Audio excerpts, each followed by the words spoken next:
Do you deal with stress on a regular basis? I'm gonna guess you do. With all the pressures and expectations placed upon us, the demands of daily life, the toxins we're exposed to, and the lack of nutrition that a lot of us are experiencing, stress is a super common thing. Stress affects the health of our whole body, which is crazy to think about. It doesn't even have to be something that's real. Even something that you think is a threat can be a stressor to you. And what we think about can actually change our physiology in our body and can cause damage. Stress is at the root of so many different diseases. A few videos back, I shared how a slow metabolism can lead to leaky gut and other digestive problems. And at the root of a slow metabolism, a lot of times is stress. So in today's video, I am sharing 5 tips with you to help relieve some of that stress and start feeling better today.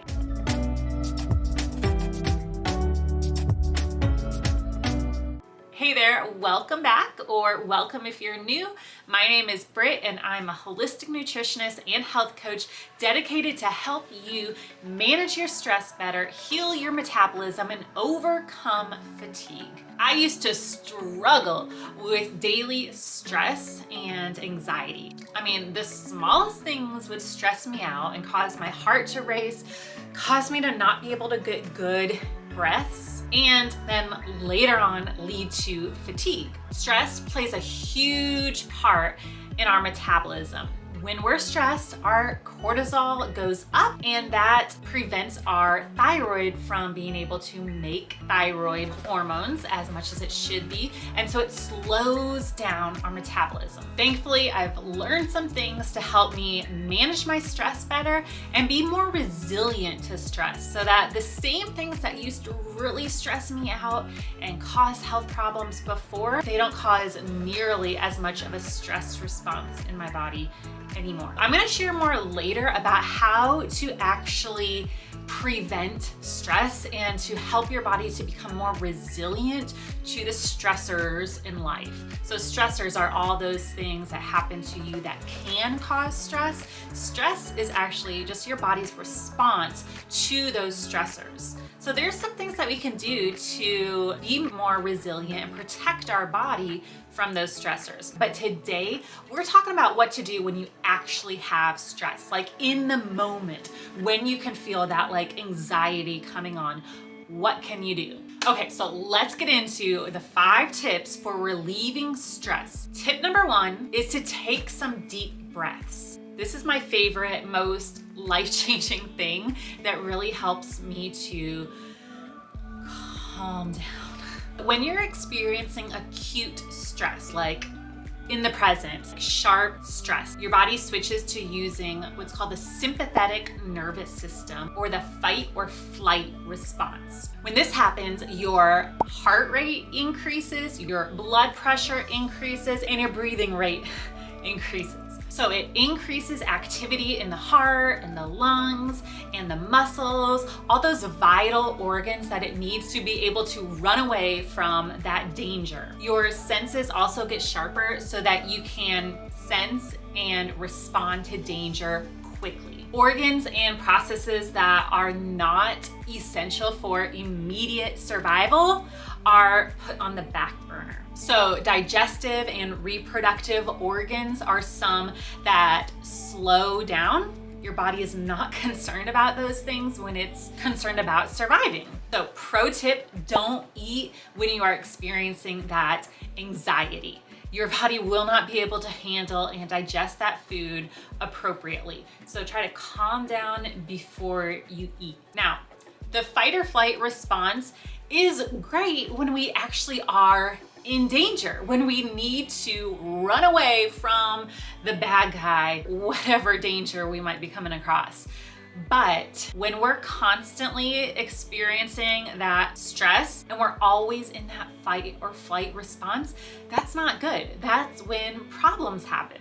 So it's important to switch off that fight or flight response and get into what's called the parasympathetic nervous system, or our rest and digest state. And one great way to do that is by deep breathing. Slow, controlled, deep breathing helps your body know that it is safe and helps it to switch to its parasympathetic nervous system. This is my favorite thing to do when I start feeling that stress come on. So the next time you are feeling stressed, try this. Place one hand over your chest and one hand over your belly, and then breathe in for a count of 4 seconds.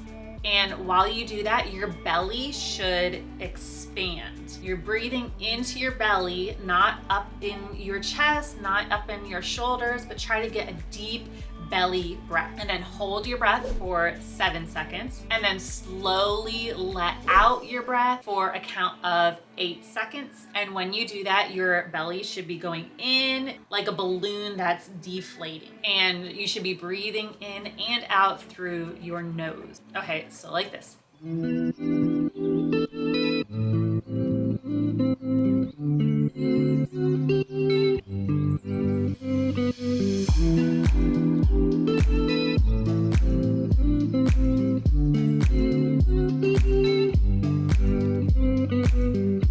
So a lot of times when we're in a stressed state, we breathe up through our shoulders, like, and if you're doing that for too long, that can cause a lot of muscle tension in your shoulders and your neck. And so we want to think about breathing down more, bringing our diaphragm down. So keep your shoulders down, try to bring your diaphragm down and your belly out. It's amazing the noticeable results you can see when you are implementing deep breathing into your daily routine. So when you do this, your body sends more oxygen to your brain, so you're able to think more clearly, and your muscles start to relax, your heart rate and your blood pressure decrease, and you just experience that sense of calm. So that's a great one. Give that one a try. Number 2 is to go outside and walk in nature. This one helps for a few different reasons. First of all, going outside in nature and seeing the butterflies and the birds and the flowers and the trees, all those things in nature, and hearing the birds chirping and the squirrels munching on nuts, that just gives you a calm, peaceful, positive feeling. So try this when you feel stress coming on. Go outside and focus on your senses. So look around you. What do you see? Listen, what things do you hear? And then close your eyes and smell. What do you smell in the air? Go around and touch some trees and some flowers and things. What does it feel like? Go around and pay attention to things that you are sensing. This will help to take your mind off of the things that you're stressing about. Whether you are feeling depressed about something in the past, or if you're feeling anxious about something in the future, whatever it is, just being in the present moment helps you to switch again to your parasympathetic nervous system and just have a sense of calm. Also, the walking in and of itself has benefits. Walking is a form of aerobic activity, and aerobic activities like walking can increase your hormones, dopamine, serotonin, and endorphins, which help to regulate your mood and increase your positive feeling. And those positive feelings help to decrease your stress and increase your energy. Because in that moment, you already are experiencing stress. You don't want to do intense exercise, because intense exercise can actually raise your stress hormones. But going on a walk is a great way to get some movement in, increase those happy hormones without adding to your stress load. Another great reason to go walk outside is because you get sunshine, especially when you are not completely covered up. Sunshine is great for so many reasons. One reason is that we get vitamin D from sunshine, and a deficiency in vitamin D is linked to anxiety. So you get a good amount of vitamin D midday, but also first thing in the morning and in the evening. Sunrise and sunset are great times to go out and get some sunshine too, because the red light at those times of the day help our body increase energy production, which we need energy to deal with stress. The stress response in our body uses up energy. So there's a lot of great benefits to going outside and walking around when you are feeling that stress, anxiety feeling coming on. Tip number 3, get off social media. If you are already feeling stressed out, getting on social media and scrolling and seeing what your friends or what your favorite influencers are up to today is not gonna help the situation. So take a little break from it. There's probably not anything there that's gonna help you to calm your nervous system down and relax in that moment. Now, I'm not saying that social media is bad or everything that you see on social media is bad. Definitely not. There's a lot of great things on social media, but seeing perfect looking lives, Pinterest-worthy homes can lower your self-esteem and make you feel like you are not good enough. You're not doing all the things perfectly. Your home doesn't look spotless 24/7. Your kids aren't perfectly behaved. Sometimes it just gives you that feeling like you are not enough. And if you're already feeling stressed, seeing more things that you should be doing and adding more things to your plate does not help. Instead, you should probably be thinking about what things you can remove from your plate and focus on getting more rest instead of trying to do it all. So if you're feeling a lot of anxiety and stress, you may need to just take a break from social media. Remove those apps from your phone. Give it a week or a few weeks or so and just allow your body to calm down. Another thing you can do is actually turning your notifications off. I did this with all of my apps a while ago and it has helped so much. I don't know about you, but when I hear that ding, ding, ding, going off all the time for different apps, it makes my stress increase. All of those little noises and those little red numbers stimulate the brain, and too much stimulation is a stressor. If you have an iPhone, you can go into your phone settings, click on screen time and then app limits, and there you can add limits to how much you can be on different apps a day. So like I have my Instagram limit set to 15 minutes and my Facebook app set to 15 minutes. And after that amount of time, the app will turn off. Okay, tip number 4 is to rest. Like I said, stress is your body's response to stressors, and it takes energy to deal with those stressors and bring your body back into a place of balance. We could also say that stress is when we are expending more energy than we are getting in. So one way to get your body back into balance is to bring down how much energy you are expending. Take a break and relax. If you're able to, maybe you can lay down on your bed for a few minutes and take a little cat nap, or sit down in your chair and sip on some herbal tea and read a book for a few minutes. Whatever you can do to stop the going, rushing around, the work that you're doing, to just take a break. When your body is experiencing that anxiety, that is like a warning sign to you. It's giving more than it's receiving, and it needs to take a break and slow it down before it becomes depleted and steps into what is called the dorsal vagal system, or the freeze response. This is what I was in for a long time, where I was totally depleted and I had fatigue every day. I would have to lay down several times during the day. Just getting out of bed and walking to the kitchen was exhausting to me because I was depleted. I was stressing too much and not refilling my cup. Now, I know this one can be hard to do, especially if you are, working outside of the home, you go to a full-time job.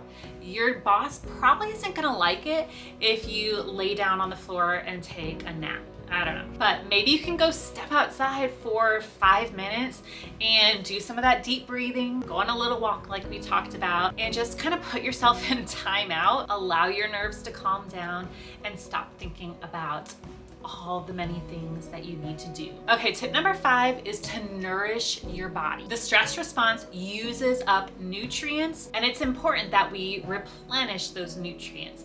And I'm gonna do another video about nutrition for stress later, because there is so much to it and so many nutrients that we need to make sure that we're getting in to help us to prevent stress and relieve stress more quickly when we have it. But today I'm going to focus on one nutrient that is the most depleted when we are experiencing stress, and that is magnesium. Magnesium is needed for so many different things in the body. It's needed for the production of ATP, which is energy. It's needed to convert sunshine into the usable form of vitamin D. It's needed in several different points in the stress response. It helps to relax muscles, including the heart and our blood vessels. So it helps to prevent high blood pressure and heart attack. You can get magnesium through foods like cooked dark green leafy vegetables and soaked and sprouted grains, avocados, chocolate, and even some in coffee. However, our soil is not nearly as